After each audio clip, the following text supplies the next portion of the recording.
자, 8번째 강의 시작하겠습니다. 5대 제사의 구속사적 의미. 자, 우리가 지금까지 5대 제사를 살펴봤어요. 자, 5대 제사 뭐뭐 있죠? 번제, 소제, 화목제, 속죄제, 속건제. 저희도 이 책을 통해서 공부하기 전에는 뭐였지? 5개 제사 헷갈렸어요. 근데 이렇게 정리가 됐습니다. 자, 이렇게 5개 제사에 대해서 우리가 공부를 했는데, 그렇다면 이 5대 제사를 주신 목적이 있겠죠. 우리에게 가르쳐 주시는 뜻. 그래서 구속사적 의미를 살펴보면요. 자, 먼저 이 5대 제사는 인간이 만든 게 아니라 하나님께서 제정해 주신 거예요. 성막을 광야 출애굽 광야 제2년 1월 1일에 완성을 하고, 그 다음에 하나님께서 그날 이 제사법도 주셨죠. 제사도 드리게 하고, 그래서 이제 여러 가지 이제 12권을 통해서 말씀을 하고 있는데, 하나님께서 주신 규례예요. 왜 주셨느냐라고 할 때, 하나님께서 이 죄인을 하나님의 언약 백성 삼기 하기 위해서, 그러니까 하나님의 백성, 언약 백성들이 자꾸 죄를 짓고 타락을 하잖아요. 하나님을 만날 수 있는 기회가 단절이 돼요. 그래서 그것을 회복하게 하기 위해서, 존귀한 하나님의 언약 백성으로 살아갈 수 있게 하기 위해서 주신 은혜 언약의 표징이 바로 5대 제사인 거죠.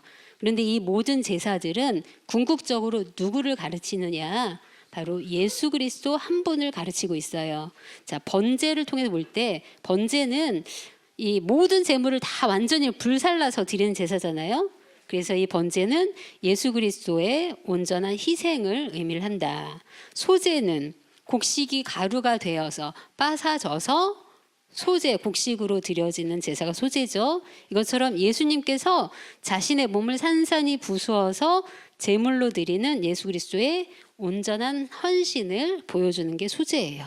화목제는 예수님께서 사람과 인간 사이의 관계를 회복시켜 주시는 중보자로 오셨죠. 그래서 이 화목제는 예수 그리스도의 중보 사역을 보여줍니다. 속죄제는 우리의 모든 죄를 누가 대속하셨어요? 예수님께서. 그래서 속죄제는 예수 그리스도의 속죄 사역을 의미해주고, 속건제는 우리의 모든 허물을 위해서 값을 예수님이 피로 대신 치러주셨죠. 그래서 예수 그리스도의 구속 사역을 보여줍니다. 이렇게 5대 제사는 다 예수 그리스도의 속죄 사역을 보여주는데, 이 구약의 5대 제사는요, 하나님 앞으로 나아가는 길을 율법적으로 예비해 두신 게 5대 제사예요. 그러니까 이렇게 이런 방법을 통해 하나님 앞에 나아가라고 율법적으로 예비해 놓으신 게 5대 제사고, 그 길을 예수님께서 십자가 제사로 완성을 하셨어요. 그러니까 구약 5대 제사로는 구속의 완성을 이룰 수 있다 없다? 없다. 그럼 구속의 완성을 이루는 제사는 무엇을 이루었다? 예수 그리스도께서 이루어주셨는데, 어디에서? 십자가에서, 십자가 제사를 통해서 이루셨죠. 그것을 살펴보도록 하겠습니다. 먼저 5대 제사의 기원과 배경을 살펴보면, 5대 제사는 언제 어떻게 시작됐느냐 할 때, 에덴 동산에서 아담으로부터 시작이 됐어요. 에덴 동산에서부터 시작이 됐죠. 창세기 2장 15절 이렇게 말씀하고 있어요. 여호와 하나님이 그 사람을 이끌어 에덴 동산에 두사 그것을 다스리며 지키게 하시고, 에덴 동산에 아담을 딱 데려다 놓으시고, 너 이제부터 이것을 다스리며 지켜 명령하셨어요. 자, 여기에 다스리며라는 단어의 히브리어는 아바드라고 하죠. 아바드, 섬기다, 예배하다, 노동하다라는 뜻이에요. 그리고 지키게 하셨다라고 할 때 이 단어는 샤마르라고 하죠. 샤마르는 그 뜻이 책임이나 규례를 지킨다라는 뜻이에요. 그런데 그래서 이 아바드와 샤마르가 같이 쓰일 때, 이 두 동사가 같이 쓰일 때는 성막에서 하나님을 섬기는 일을 하는 제사장의 사역을 나타낼 때도 이 두 단어가 같이 쓰였어요. 민수기 3장 7절에서 8절이죠. 그들이 회막 앞에서 회막 앞에서 아론의 직무와 온 회중의 직무를 위하여 회막에서 심우하되, 이 회막에서 심무하되가 바로 아바드, 그 다음에 무슨 단어예요? 샤마르 단어가 두 개 같이 쓰인 거죠. 그러니까 제사장이 성막에서 사역할 때 이 아바드하고 그다음에 샤마르가 쓰였다는 것을 알 수 있어요. 자, 그래서 이 제사장이 회막에서 일하는 그 사역을 나타낼 때 쓰인 이 단어가 지금 에덴 동산에서 나타나잖아요. 누구에게? 아담에게. 그래서 에덴 동산에서 이 아담은요, 제사장과 같은 존재였다는 거예요.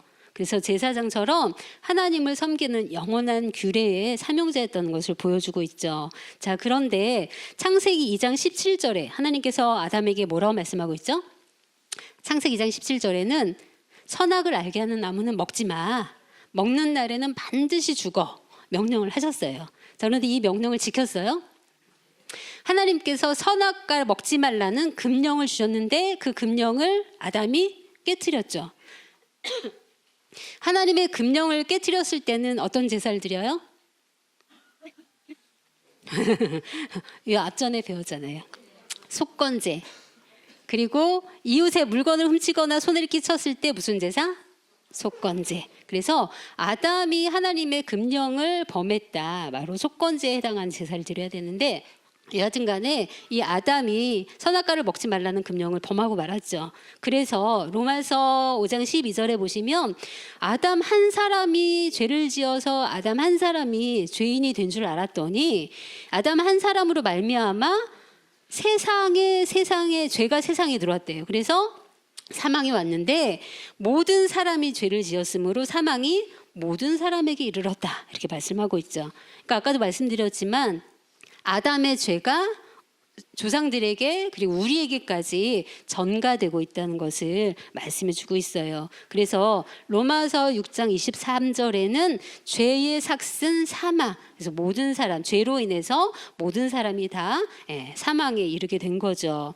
그래서 하나님께서는 죄 가운데, 죄로 말미암아 사망 가운데 놓여 있는 인간들을 모르겠다 내버려 두시는 게 아니라 너무나 아끼고 사랑하셔서 구원하시기를 원하세요. 그런데 하나님이라 할지라도 하나님 마음대로 너 이제 죄인 아니야 이렇게 될 수가 없다는 거예요. 그 뜻을 이루기 위해서 먼저 뭘 해야 될까요? 죄인은 죄를 해결해야 되겠죠. 그래서 죄를 해결하는 그러니까 죄 있는 상태에서 죄를 해결해야지만이 하나님도 사단한테 떳떳할 수 있는 거예요. 그래서 죄를 해결하는 공의를 이루어야지만이 되었던 거죠. 그래서 이 하나님의 공의를 만족시킬 수 있는 게 뭐냐? 그러니까 하나님의 공의는 죄에 대한 심판이에요. 그런데 심판대로 하면 다 죽을 수밖에 없어. 죄인이기 때문에. 그런데 그 죄인을 하나님은 너무나 사랑하셔요. 그래서 하나님의 공의와 인간에 대한 사랑, 이 두 가지를 다 충족시키는 그 원리가 피제사라는 것을 우리는 알 수 있죠. 그래서 두 번째, 하나님의 공의와 사랑을 충족시킬 수 있는 피제사가 무엇인가? 레위기 17장 11절에서 14절에 말씀하고 있는데요. 레위기 17장 11절에 보시면 육체의 생명은 피에 있음이라 내가 이 피를 너희에게 주어 단에 뿌려 너희 생명을 위하여 속하게 하였나니 생명이 피에 있으므로 피가 죄를 속하느니라. 자, 피와 생명을 동일하게 보고 있는 거죠. 그래서 이 피가 생명이 피 속에 있기 때문에 이 피를 먹으래요, 먹지 말래요? 12절에 보시면 피를 먹지 말라. 피를 먹으면 어떻게 된다? 반드시 14절 끝에 보니까 피를 먹는 자는 끈처지리라 이렇게 말씀하고 있어요. 자, 14절 보시면 모든 생물은 그 피가 생명과 일체라. 그러니까 생명의 생명은 피과 이렇게 연결되어 있다라고 말씀해 주고 있는 것이죠. 자, 그래서 이 피제사는요. 언제 어디에서 처음 드러나냐 하면 역사적으로 맨 처음 등장하는 게 에덴 동산일까요? 그렇죠. 에덴 동산 아니죠. 그러니까는 아담이 타락해서 자기가 벌거벗었어요. 벌거벗었는데 벌거벗은 것을 보고 부끄러워요. 그래서 뭐 했죠? 가죽옷을 입었어요. 아담이 자기가 벌거벗은 것이 너무 부끄러워서 나뭇잎으로 치마를 입었어요. 근데 나뭇잎이다 보니 햇볕이 쨍쨍, 낮에는 말라 꼬스라져. 부딪히면 어떻게 돼요? 부실어져요. 그래서 이 나뭇잎으로 만든 이 치마는 일시적인 거예요. 그래서 하나님께서 너무나 불쌍하고 긍휼히 보셔서 이 아담과 하와에게 가죽옷을 지어 입히셨죠. 그래서 창세기 3장 21절에 보시면 여호와 하나님이 아담과 그 아내를 위하여 가죽옷을 지어 입히시니라. 이 가죽옷이 맨 처음으로 희생의 피가 나타난 곳이에요. 그래서 이 가죽옷을 얻기 위해서는 이 가죽의 주인 짐승이 있겠죠. 한 짐승이 희생이 돼야 돼요. 한 짐승이 희생을 통해서 이 가죽 옷을 얻을 수 있는데 이 한 짐승은 5대 제사에서 희생 제물의 원형이 되었어요. 그리고 더 나아가서는 장차 어린 양으로 우리의 구속을 위해서 십자가에 달리실 예수 그리스도를 예표해 주죠. 예. 그래서 요한복음 1장 29절이나 고린도전서 5장 7절에 보시면 예수님께서 유월절 양으로 십자가에서 희생이 되셨다라고 말씀해 주고 있습니다. 자, 그다음에 이렇게 해서 이제 맨 처음에 희생의 피가 등장하는 게 가죽 옷에서 나타나는데, 두 번째, 그렇다면 이 피제사, 희생 제물을 통해서 피 제사를 드린 것은 언제 나타나냐면 아벨의 제사에서 나타나요. 아벨의 제사. 그래서 창세기 4장 4절에서 5절 말씀 보시면 아벨은 자기도 양의 첫 새끼와 그 기름으로 드렸더니 여호와께서 아벨과 그 제사를 연락하셨으나 가인과 그 제물을 연락하지 아니하신지라. 가인이 심히 분하여 안색이 변했죠. 아니, 왜 내 제물을 안 받으신 거야? 나한테 뭐 잘못 있나? 내가 뭘 잘못했나? 뭘 회개해야 되나? 해결할 게 뭐나? 이렇게 찾은 게 아니라 안색이 변하면서 분해했어요. 그래서 결국 어떻게 됐죠?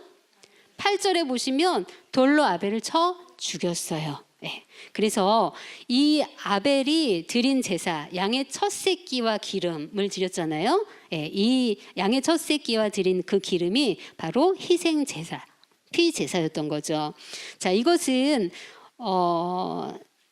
아벨이 양의 첫 새끼와 기름을 드리고 가인은 곡식으로, 자기가 농사 지은 것 중에 곡식으로 드렸던 피 없는 제사를 드렸기 때문에 가인의 제사를 받지 않으신 게 아니죠. 그러니까는 제물의 문제가 있는 게 아니라 뭐에 문제가 있었던 거예요? 제사를 드리는 제사인이 문제가 있었던 거예요. 그러니까 제물의 문제가 아니라 제사인의 문제였던 거죠. 그래서 가인의 제물을 연락하지 않으신 이유는 하나님께서 이렇게 말씀하세요. 잠언서 15장 8절에 악인의 제사는 여호와께서 미워하신대요. 그러니까 가인의 제사를 받지 않은 것은 가인이 악인의 제사를 드린 것이다. 잠언서 21장 27절에도 악인의 제물은 본래 가증하거든. 가증한 제물을 받지 않으시죠. 그래서 가인의 제물을 받지 않으셨는데 결국 요한일서 3장 12절에는 그 가인에 대해서 악한 자에게 속한 자다 이렇게 말씀해주고 있습니다. 그래서 우리가 제사를 드릴 때, 예배를 드릴 때 1,000원을 드리느냐 100만 원을 드리느냐 그 예물이 중요한 게 아니라 그 예물을 드리는 제사인에게 있다. 이래서 우리가 하나님 앞에 어떠한 삶을 살면서 하나님 앞에 예배드리고 제사를 드려야지 하나님께서 연락하시는 그러한 예배가 되겠구나라는 것을 생각하게 해주죠. 자, 그래서 이렇게 가인이 예물을 받지 않으셨는데, 그렇다면 이때 가인은 어떻게 해야 했을까요? 하나님께서 내 제사는 안 받으셔. 하나님 앞에 예물 다 가져갔는데 안 받으셔요. 그럼 어떻게 해야 될까요? 또 찾아가 하나님 받아주세요. 또 할까? 아니, 재물의 문제가 있는 게 아니라 재물 드리는 제사인의 문제인데 그럼 어떻게 해야 될까요?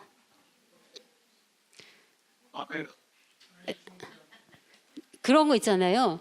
이제 저희 교회 같은 경우 원로 목사님한테 이제 기도 부탁을 할 때 이제 혼자 가시는 경우도 있어요. 근데 원로 목사님이 야, 목사가 같이 와. 너 담당 누구야? 이러면서 이제 목사님 같이 가서 목사님한테 왜 왔냐고 물어보세요.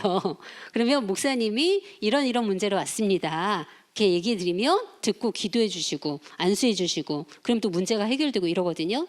그러니까 내 스스로 해결 못할 때는 어떻게 해야 될까요? 중보자를 삼아야 되죠. 목사님을 중보자를 삼듯이. 그래서 가인이 자기의 재물과 제사를 안 받으실 때는 가인은 아벨을 중보자로, 아벨은 하나님과 직통이잖아요. 아벨 걸 받으셨으니까 아벨이 드리면 다 받네, 그렇죠? 그러면 가인은 아벨을 중보자 삼아서 제사를 드렸어야 했는데 자기 스스로 제사를 드리고자 아벨을 쳐 죽인 거예요. 그러니까 아벨만 없으면 내 거 받으시겠지, 이런 악한 자의 마음을 가지고 가인이 아벨을 죽였던 거죠. 그래서 가인은 아벨을 쳐 죽이는 첫 번째 살인자가 되고 말았어요. 그래서 하나님께서 그래도 구속사를 이어갈 만한 그런 아벨을 찾으셔서 제물을 받으셨는데 그 아벨이 죽었어요. 그럼 구속사에 단절이 올 수 있는 위기예요. 그러나 하나님께서는 아벨 대신에 창세기 4장 25절에 아벨 대신에 다른 이름, 다른 씨라는 이름을 가진 셋이라는 아들을 주셔서 구속사를 이어가게 하셨습니다. 자, 그래서 이렇게 아벨의 그 피 제사가 셋 계열을 통해서 우리는 이어지는 것을 창세기 족보를 통해서 공부해 볼 수 있죠. 자, 그래서 이 아벨의 피 제사가 이후에 누구에게로 이어지냐면 노아에게로 이어져요. 노아. 그래서 이 피 흘림의 제사는 족장을 통해서 이어지는데 노아라는 이 족장이 노아 홍수 심판을 겪고 그 이후에 피 제사를 드리는데요. 창세기 8장 14절에 보시면 2월 27일에 땅이 말랐다라는 것은 홍수 심판이 노아 몇 살에 있었어요? 600세에 있었고 2월 27일에 홍수 심판이 있었고 그 다음에 2월 27일이라는 것은 언제죠? 601세. 노아 601세 2월 27일이라는 거예요. 그래서 노아 601세 2월 17일이죠. 죄송합니다. 2월 17일. 600세 2월 17일에 홍수 심판이 있었어요. 그리고 601세 2월 27일에 땅이 마른 것을 확인했어요. 이제 땅이 말랐으니까 어떻게 했을까요? 노아가 방주 안에서 나왔죠. 그래서 창세기 8장 20절 21절에 보시면 방주에서 나와서 첫 번째로 한 일이 노아가 여호와를 위하여 단을 쌓고 모든 정결한 짐승 중에서와 모든 정결한 새 중에서 취하여 번제로 단에 드렸다. 노아가 번제, 희생제사, 피의 제사를 드렸다는 것을 알 수 있죠. 그래서 이렇게 번제로 드릴 때 그 번제를 21절에 여호와께서 그 향기를 흠량하시고 그 향기를 흠량하셨다는 것은 그 제사를 받으셨다라는 거예요. 그래서 노아의 번제를 하나님께서 받으셨는데 이 노아의 제사는 아벨의 제사를 계승하고 있다는 것이 드러나요. 왜냐하면 아벨이 어떻게 했어요? 희생 제사를 드렸죠. 그리고 노아도 희생제사, 번제를 드렸다는 것은 희생제사를 드렸다는 거예요. 그러니까 노아가 아벨의 피 제사를 계승하고 있다는 것을 우리는 확인할 수 있습니다. 그래서 노아가 그러면 어떻게 해서 아벨의 피 제사를 계승할 수 있었을까? 우리가 창세기 족보 그 5장 족보나 6장 족보의 그 연도표를 다 계산해 보면 동시대가 나와요. 아담부터 노아까지 10대, 노아부터 아브라함까지 10대인데 아담과 노아는 동시대가 아니에요. 그러니까 노아가 태어나기 전에 아담은 죽었죠. 그렇기 때문에 노아는 아담을 보지 못하고 아담 이후에 셋도 보지 못했어요. 그런데 이 셋 그리고 아벨의 이 피제사의 신앙을 노아가 어떻게 계승했냐면 노아의 아버지가 누구죠? 라멕. 라멕은 이 아담과 셋과 동시대를 살았거든요. 그 이전의 조상들과. 그래서 이 라멕을 통해서 전수된 이 피제사의 신앙을 노아가 아버지 라멕으로부터 전승받아서 이 노아가 피제사를 계승하고 있다는 것을 이 창세기 8장을 통해서 우리는 살펴볼 수 있습니다. 그래서 노아가 바로 노아의 제사를 통해서 피제사를 드리고 있는 것을 알 수 있고요. 그 다음에 그 다음에 아브라함으로 이어지죠. 족장 아브라함. 아브라함도 제사를 드렸는데 아브라함은 어떤 사람이냐면 노아와 58년 동시대를 살았어요.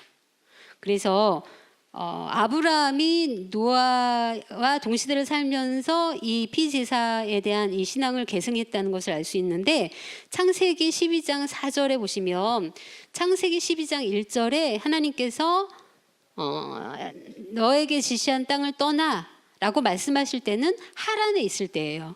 그러니까 아브라함의 고향은 갈대아 우르죠. 여기가 갈대 우르에서 살 때 하나님께서 내가 너에게 지시할 땅으로 가 사도행전 4장에 말씀하셨어요. 그래서 말씀에 의지해서 갈 바를 알지 못하고 히브리서 11장 8절에 알지 못하고 떠났는데 어디로 갔어요? 하란으로 갔어요. 그런데 가나안 땅 창세기 11장 31절 2절인가 여기 보시면 가나안 땅으로 가고자 하더니 하란에 갔다라고 말씀하고 있거든요. 그러니까 목적지는 가나안 땅이지만 중간에 하란에 정류장 삼아서 들은 거예요. 그래서 이 하란에 가게 하신 목적이 있겠죠. 이 하란에서 믿음의 조상, 그러니까 노아를 비롯해서 노아, 셈, 아르박삿 해서 에벨까지 해서 믿음의 조상들이 이 하란에 살고 있었기 때문에 이 믿음의 조상들이 살고 있는 하란에 가서 아브라함이 신앙 전수를 받게 하신 거예요. 그때 노아도 살아 있었어요. 그래서 노아와 아브라함은 연대 계산을 하면 몇 년 동시대냐면 58년 동시대를 살았죠. 그래서 이 노아가 아벨의 피 제사를 계승해서 제사를 드렸듯이 방주에 나와서 제사를 드렸듯이 아브라함도 신앙 전수를 통해서 피 제사를 통해서 하나님께 나아가는 길을 알게 된 거죠. 그래서 아브라함도 창세기 12장 6절 8절 보시면 가나안 땅에 들어갔는데 가나안 땅에 들어가서 통과하여 세겜 땅 모래 상수리 나무에 이를 때에 거기서 아브라함이 여호와를 위하여 단을 쌓았다라고 말씀하고 있어요. 단을 쌓았다라는 것은 아까 창세기 8장에 노아가 단을 쌓고 번제를 드렸다 이렇게 말씀하고 있죠. 단을 쌓았다는 것은 희생 제사를 드렸다는 말씀이에요. 그래서 아브라함도 가나안 땅에 들어가자마자 희생 제사, 피 제사를 드린 것을 알 수 있고 또 거기에만 세겜만 머무른 게 아니라 계속 이동을 했죠. 그래서 거기서 베델 동편 산으로 옮겼을 때에도 여호와를 위하여 단을 쌓고 여호와의 이름을 불렀더라라고 말씀하고 있습니다. 자, 그렇다면 아까 이 그림을 보시면 아브라함의 고향은 우르잖아요. 갈대 우르. 우르는 어떤 곳이죠? 우상 도시. 우상을 섬기는 도시. 그래서 우르가 고향인 아브라함이 가나안 땅에 들어오자마자 그 땅을 통과해서 세겜 땅에 이르렀을 때 단을 쌓았잖아요. 희생 제사를 드렸어요. 그러면 우상 섬기던 그 아브라함이 가나안 땅에 오자마자 번제 희생 제사를 드렸다는 것은 이것은 하란에서 믿음의 조상들, 특히 노아와 58년 동시대를 살면서 신앙을 계승했다라는 것을 우리는 알 수 있죠. 그렇기 때문에 우리가 아브라함이 제사가 희생 제사라는 것을 알 수 있어요. 자, 그래서 이렇게 아브라함이 제사를 드렸는데 여기에 아브라함이 여호와를 위하여 단을 쌓았다. 이게 바로 희생 제사, 피 제사를 계승했다라는 증거이고 그 다음에 여호와의 이름을 불렀다라는 것은 뭐냐면 하나님의 이름을 불렀다라는 것은 공식적인 예배 행위예요. 이것은 창세기 4장 24절 26절에 보시면 셋이 아들을 낳고 이름을 에노스라 했는데 에노스 때 비로소 여호와 이름을 불렀더라 이렇게 말씀하고 있거든요. 그러니까 에노스 때에 여호와를 이름을 부르면서 공적 예배가 시작되었다는 것을 알려줘요. 이처럼 아브라함이 창세기 12장 8절에 여호와를 위하여 희생 제사를 드리고 여호와의 이름을 불렀다는 것은 공식적인 예배를 드렸다는 것을 알 수 있는 것이죠. 자, 이렇게 해서 아브라함이 신앙 전수를 받고 피 제사에 그러한 신앙을 계승했다라는 것을 알 수 있는데 그렇다면 이렇게 5대 제사 규례 이전에 피 제사가 있었다는 것을 알 수 있어요. 그러면 5대 제사 이전에도 피 제사가 있었는데 이 5대 제사의 피 제사는 언제 시작됐죠? 시내산에서 모세가 8차례 시내산 등정 가운데 4번째 4차 등정 때에 하나님께서 시내산 언약을 체결하셨죠. 이 시내산 언약을 통해서 지금까지는 족장을 통해서 계승되어 오던 이 피제사가 민족적으로 이스라엘 전체적인 민족적 단위로 확장되고 그리고 율법이라는 5대 제사라는 그 구체적인 규례까지도 정해진 게 바로 시내산 언약을 통해서 이루어진 것을 알 수 있어요. 자, 그러면 이 피제사, 피제사에서 우리가 살펴볼 것은 이 피제사를 드렸다는 것은 핵심이 뭐냐 하면 피에 있다는 거예요. 이 제사의 핵심은 피다. 그래서 우리가 여러 5대 제사를 살펴봤을 때 피가 어디에서 처리되느냐에 따라서 이 제사의 의미가 달라지죠. 그래서 5대 제사 가운데 이게 속죄제에 대한 얘기거든요. 속죄제에 대한 피 처리 방법인데, 속죄제의 피 처리 방법 가운데 제사장과 회중의 속죄제가 있어요. 제사장과 회중의 속죄제는 흠없는 수송아지를 잡아서 그 피를 성소에서 해결을 해요. 성소는 성막이죠. 성막 안. 그래서 성막 안 휘장 앞에서 7번 뿌리고 분향단 뿔에 4뿔에 이 피를 발랐어요. 제사장과 회중이 속죄제를 드릴 때. 그런데 족장은 어디에서 이 피를 처리했어요? 성막에 있는, 성막들에 있는 번제단 뿔에 4뿔에 바르고 피는 번제단 밑에 다 쏟았죠. 이처럼 족장과 평민, 그다음에 극빈자까지 해서 피 처리한 방법이 다르다는 것을 알 수 있어요. 이것은 피가 제사의 핵심이라는 것을 보여주죠. 그러면 제사장과 회중은 이 피 처리를 왜 성소에서 했을까? 회중은 이스라엘 백성들의 대표잖아요. 그리고 제사장, 이 회중 속에는 제사장도 포함이 돼요. 그래서 제사장은 성막 가운데, 성막 가운데 성소 안까지 들어갈 수 있는 사람이에요. 그러니까 제사장이 범죄했는데 성막 안에 들어갔다? 그럼 성막이 부정케 되죠. 그래서 그 성막을 회복하기 위해서, 정결하게 하기 위해서 휘장 앞과 분향단에서 피를 처리했던 거예요. 그러나 족장이나 평민, 극빈자, 일반 백성들은 성막 안에 못 들어가죠. 그러니까 성막을 더럽힐 수가 없어요. 그래서 성막 외에 부정하게 된 성막들, 번제단에서 그 피를 처리했던 거죠. 이처럼 피 처리 방법을 통해서 볼 때 제사의 핵심이 어디에 있다? 피에 있다라는 것을 알 수 있습니다. 그래서 레위기 17장 11절 또 읽게 되는데, 육체의 생명은 피에 있음이라 내가 이 피를 너에게 주어 단에 뿌려 너희 생명을 위하여 속하게 하나니 생명이 피에 있으므로. 피가 뭘 속한다? 죄를 속한다. 그러니까 죄를 속하는 방법은 반드시 피를 통해서 속하게 되어 있는 거죠. 그래서 이 피가 죄를 속하는데, 피는 어떤 상태일까요? 짐승이나 사람이나 피를 다 가지고 있어요. 그러면 피가 생명과 일체잖아요. 그럼 이 피가 생명으로 남기 위해서는 짐승이나 인간이 살아있어야 되죠. 이 짐승이나 인간이 죽으면 이 피는 어떻게 돼요? 죽어요. 그래서 이 피라는 것은 생명과 일체가 되지만 피는 죽음과 생명을 동시에 상징해줘요. 예. 그래서 피가 죽음을 상징하는 것은 어떤 의미냐? 죽음을 상징하는 것은 희생의 제물이 죽을 때, 그러니까 죄를 지어서 내 죄를 속하기 위해서 희생 제물을 끌어와서 내가 잡잖아요. 제사장이 잡잖아요. 그래서 희생 제물을 죽을 때 상징적으로 자신의 생명을 바치는 거예요. 그러니까 내가 죽어야 되는데 누가 죽는 거예요? 희생 짐승이 죽는 거죠. 죽음. 그래서 죽음이라는 것은 희생 제물이 죽지만 상징적으로 누가 죽는 거다? 내가 죽는 거다. 그리고 동시에 생명을 상징하기도 하는데, 이 생명은 내가 죽었기 때문에 어떻게 되는 거예요? 하나님으로부터 제사를 통해서 내가 죽잖아요. 제사를 통해서 내가 상징적으로 죽는데 그것은 죄사함을 받는 거예요. 죄사함을 받았으니까 내가 죽어요, 살아요? 살아요. 그래서 생명이라는 것은 내가 상징적으로 내 생명을 바쳤기 때문에 하나님으로부터 새 생명을 수여 받는 거죠. 그래서 이 피라는 것은 죽음과 생명을 동시에 상징하는 거예요.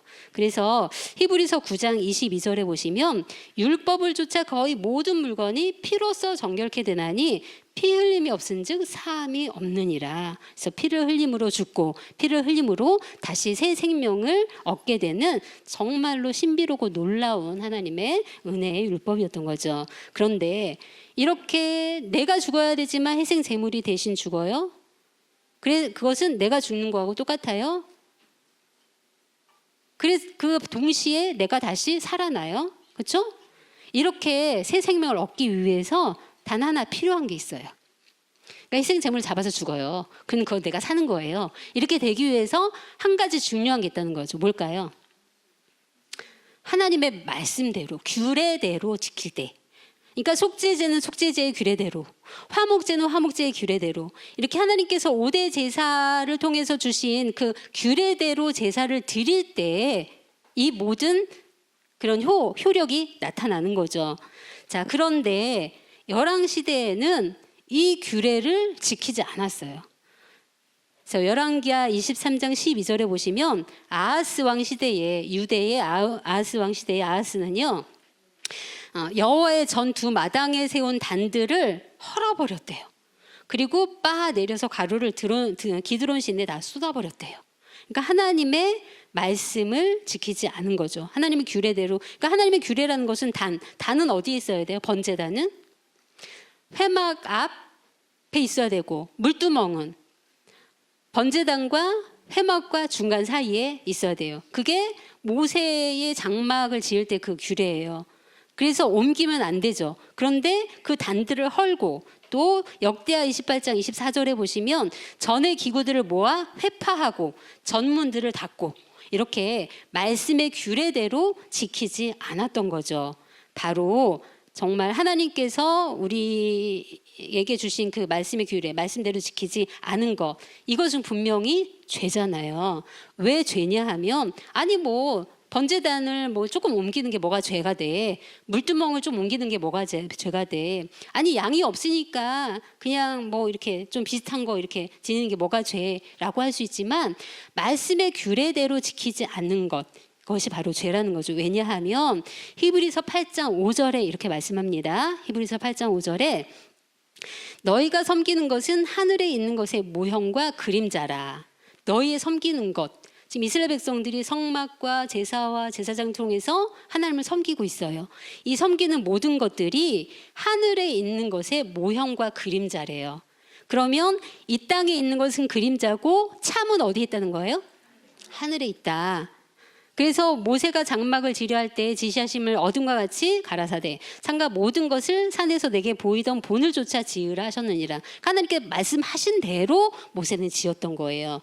모세 하나님께서 말씀하신 대로 지은 것, 그것이 참인 줄 알았지만 그것은 진짜가 아니라 그냥 그림자고 모형이라는 거죠. 참은 따로 있다. 그래서 하늘에 있는 모형인 땅에 있는 것을 통해서 하늘에 있는 것 같이 회복되어야 하기 때문에, 그러니까 땅에서 성막과 제사장과 제사를 통해서 제사의 규례를 주셨잖아요. 땅에 있는 것들을. 근데 이것은 왜 주셨느냐? 모형으로 왜 주셨느냐? 하늘의 것들을 회복하기 위해서.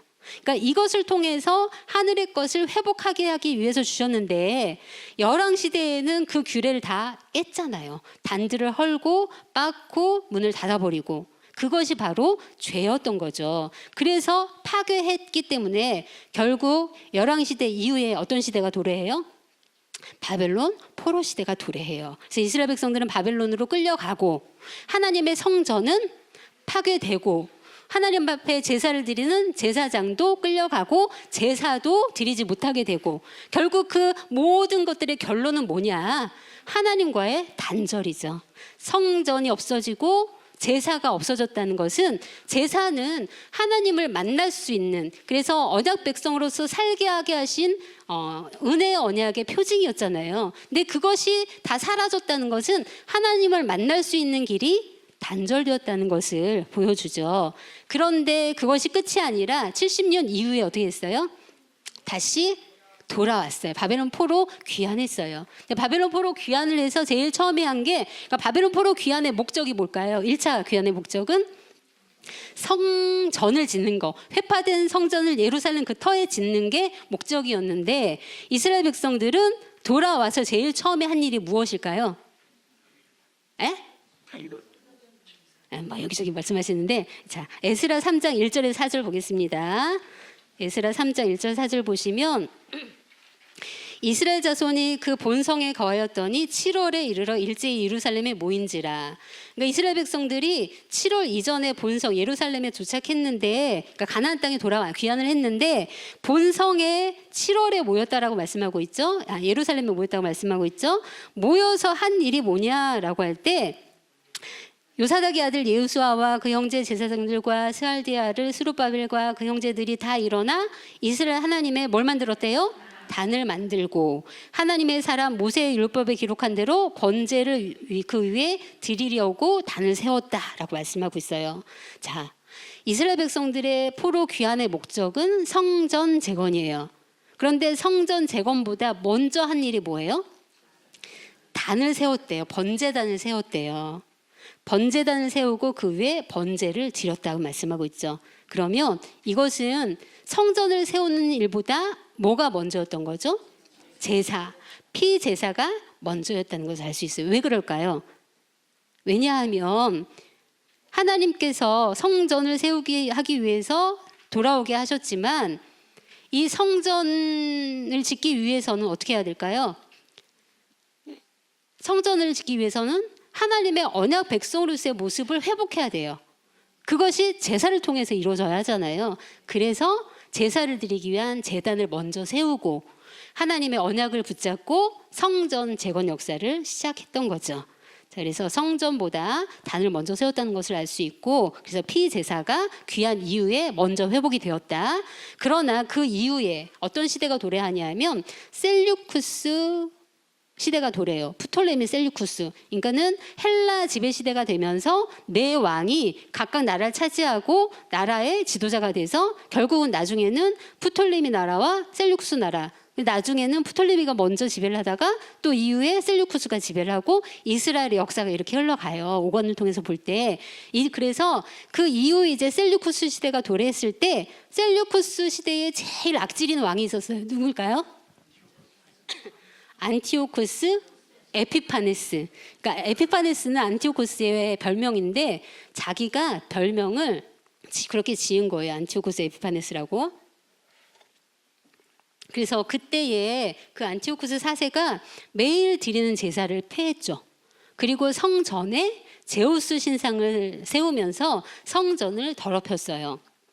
그리고 마침내 이렇게 이후에 마카비 혁명을 통해서 성전을 회복하고 뭐 성전 성결 역사를 통해서 수장절을 지키게 되고 하지만 그 이후에 또 쭉쭉쭉 시간이 지나다가 예수님이 십자가 달리시고 그 이후에 주후 70년에 무슨 사건이 있었죠? 로마 디도 장군이 마지막 헤롯 성전을 완전히 파괴해요. 그러니까 성전이 파괴됐으니까 제사장도 없어지죠. 제사장이 없으니 뭐가 또 없어져요? 제사가 완전히 사라지게 되는 거예요. 그래서 성전 파괴와 제사 중단은 이처럼 하나님께 나아가는 길이 단절되었다는 것을 알려주고, 이 하나님께 나아가는 길이 단절됐다는 것은 구원의 길이 단절되었다는 것을 의미해주고 구속사가 단절되는 것을 의미해요. 그러나 하나님의 구속사가 단절될까요?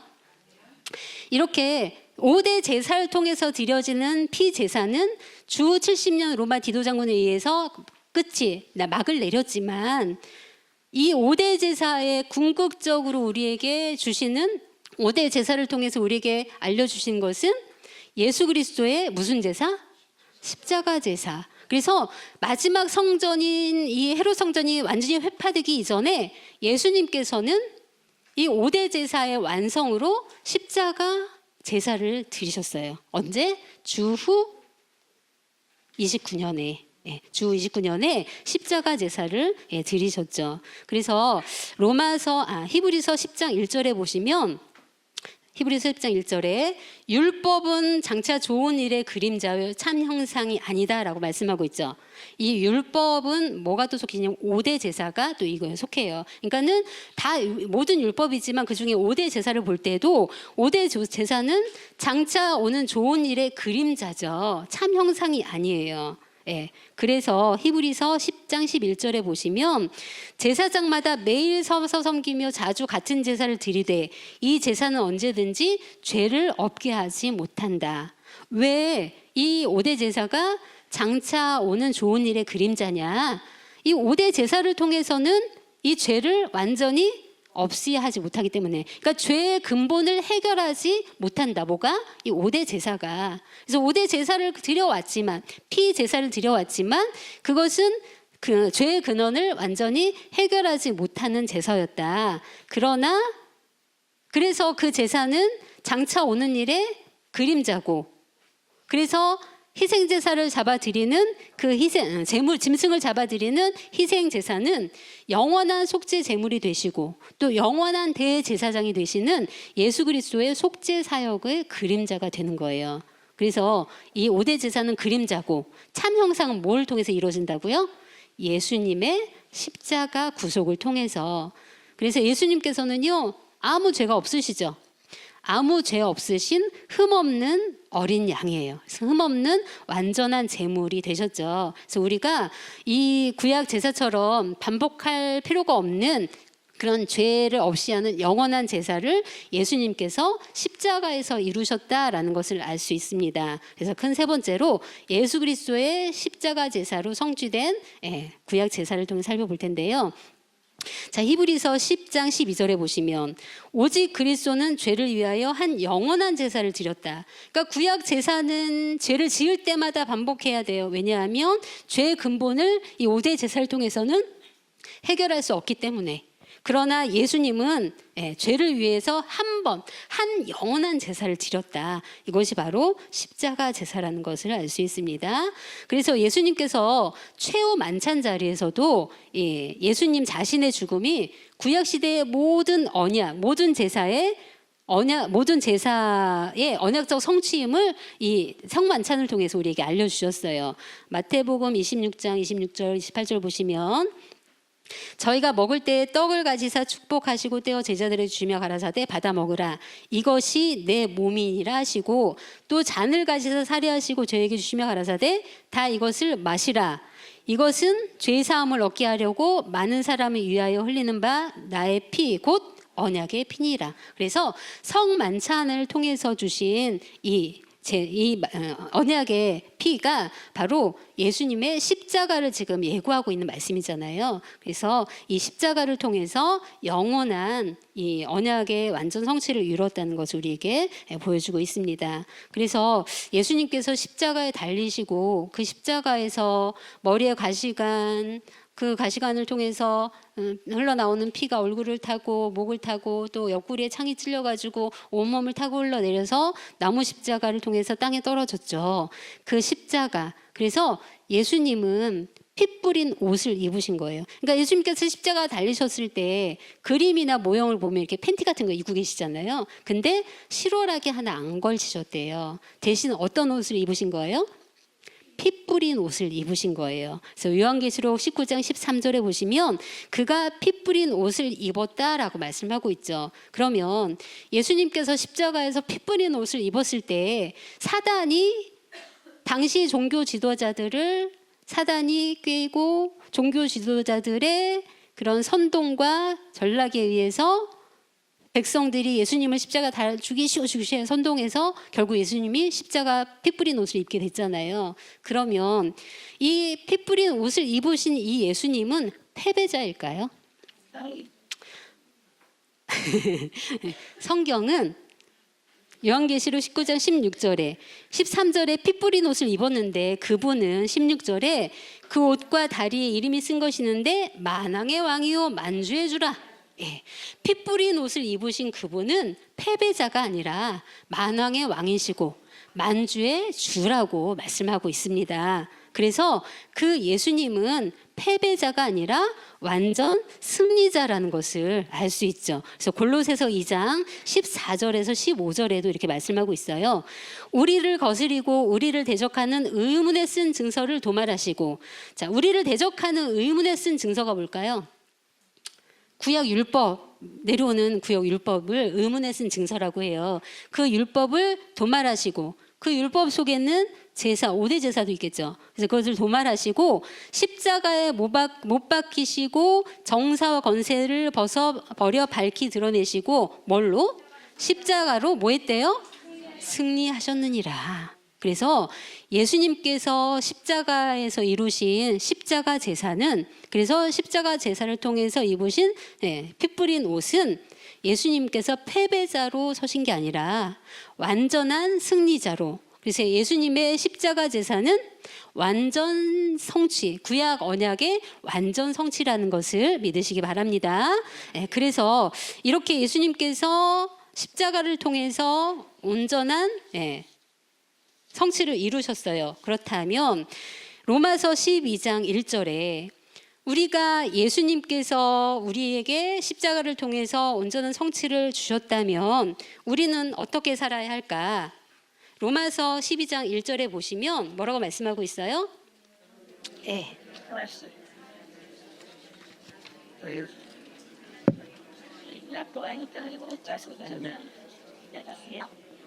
우리 보고 어떻게 살래요? 거룩한 산 제사로 드리라. 그러니까 예수님의 십자가, 피 뿌린 십자가 제사가 없었다면 오늘도 우리는 내 대신 짐승을 잡아야 하고 드릴 것이 없으면 내가 죽어야 하고 그러한 율법에 사로잡혀 살아갈 수밖에 없어요. 그러나 예수님께서 그 율법의 완성으로 십자가 제사를 통해서 이루셨기 때문에 우리는 산 제사로 영적 제사를 드릴 수 있는 거죠. 그러니까 예수님의 십자가 제사를 통해서 우리가 하나님 앞에 제사 드릴 수 있는 예배자로 나아갈 수 있게 됐다는 것을 믿으시기 바랍니다. 그렇다면 우리는 어떻게 살아야 할까요? 산 제사로 드리는 신령한 예배를 드려야 되겠죠. 자, 그러면 히브리서 7장 22절에 보세요. 자, 구약 5대 제사는요, 죄로 말미암아 하나님 앞에 나아갈 수 없었어요. 단절이 있어요. 근데 이 제사를 통해서 하나님 앞에 나아갈 수 있는 길이 열렸어요. 그러나 구약 제사는 죄를 지을 때마다 반복이 되잖아요. 그렇죠? 그렇기 때문에 이 제사로는 온전하지 못해요. 그것도 제사 규례대로만 드려야지 어떻게 돼요? 우리가 하나님께서 그 제사를 연락하시고 우리의 죄를 사하심으로 내가 죽지 않고 새 생명을 얻게 되는, 그게 구약 율법의 제사법이잖아요. 자, 그런데 우리가 이 5대 제사를 공부하면서 그러면 무엇을 느껴야 할까? 지금 우리가 예수님께서 걸어가신, 십자가를 걸어가신 그 길을 따라가고자 지금 사순절을 보내고 있습니다. 그러면 이때에 우리가 무엇을 이 말씀을 통해서 깨달아야 할까라고 할 때 예수님은 죄가 없으시잖아요. 그런데 그렇기 때문에 히브리서 7장 22절에 보시면, 거기 교환에는 없어요. 히브리서 7장 22절에 보시면 이와 같이 예수는 더 좋은 언약의 보증이 되셨죠. 그러니까 구약 율법으로는, 구약 제사 5대 제사로는 온전함을 이루지 못해요. 그러나 더 좋은 언약의 보증이 되셨어요. 예수님이. 그리시고 7장 23절에 보시면 구약에는 여러 제사장이 있잖아요. 그리고 제사장이 매번 갈려요. 왜? 죽음으로 인해서 그 제사장이 죽으면 또 다른 제사장이 세워져야 돼요. 그래서 많은 제사장, 수요가 많아요. 그러나 히브리서 7장 24절에 보시면 예수님은 영원히 계시죠. 그래서 그 직분이 갈리지 않아요. 그리고 그 영원히 계신 그 예수님께서 드리시는 그 제사는요, 히브리서 7장 25절에 보시면 우리를 온전히 구원하실 수 있는 분이시라고 말씀하고 있어요. 그래서 우리가 예수님의 십자가, 예수님께서 이루신 이 피 제사를 통해서 히브리서 10장 19절에 보시면 우리가 예수의 피를 힘입어 성소에 들어갈 담력을 얻게 된 줄 믿습니다. 이것은 무슨 말씀이냐 하면 바른 성경에 보면요, 예수님의 피로 지성소에 들어갈 담대함을 우리가 가지고 있다라고 얘기를 하고 있어요. 무엇을 통해서? 예수님의 십자가 제사를 통해서. 그렇다면 이제는 우리가 담대하게 뭐만 하면 돼요? 하나님 앞에 뜻을 걸머쥐고 전진만 하면 된다는 거죠. 그 모든 것들이 다 여러분들에게 가지고 있는 줄 믿습니다.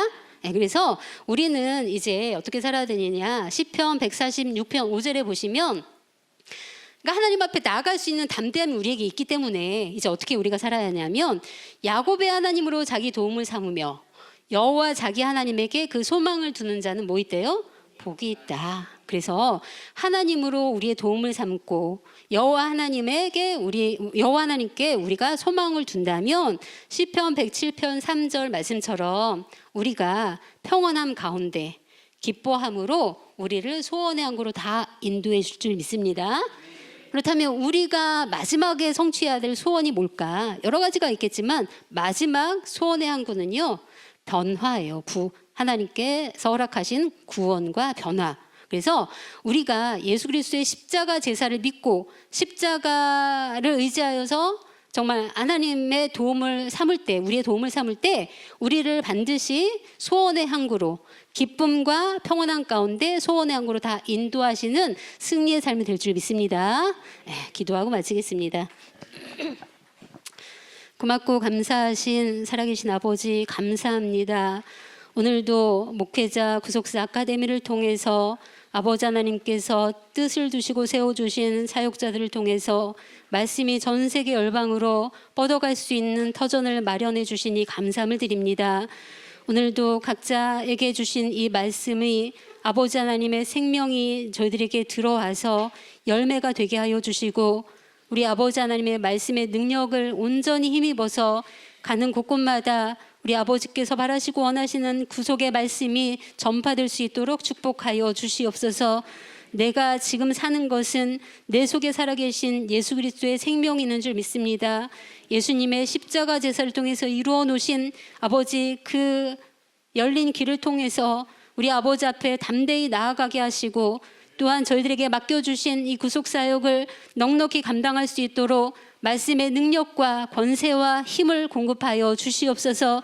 그래서 저희들이 가는 곳곳마다 저희들의 말씀을, 이 구속사 말씀을 들고 나아가는 곳곳마다 우리 아버지 예수 그리스도께서 십자가로 승리하신 것처럼 승리의 역사만 있을 수 있도록 축복하여 주시옵소서.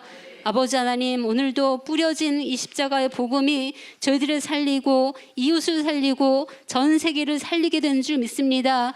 이 일을 위해서 힘써 아버지 하나님 앞에 충성할 수 있는 모든 사역자들 다 될 수 있도록 축복하여 주시옵소서. 다음 만날 때까지 영육간의 강건함을 함께하여 줄 것을 믿사오며 사랑과 은혜가 충만하신 예수님의 이름으로 감사 기도 올리옵나이다. 아멘. 감사합니다.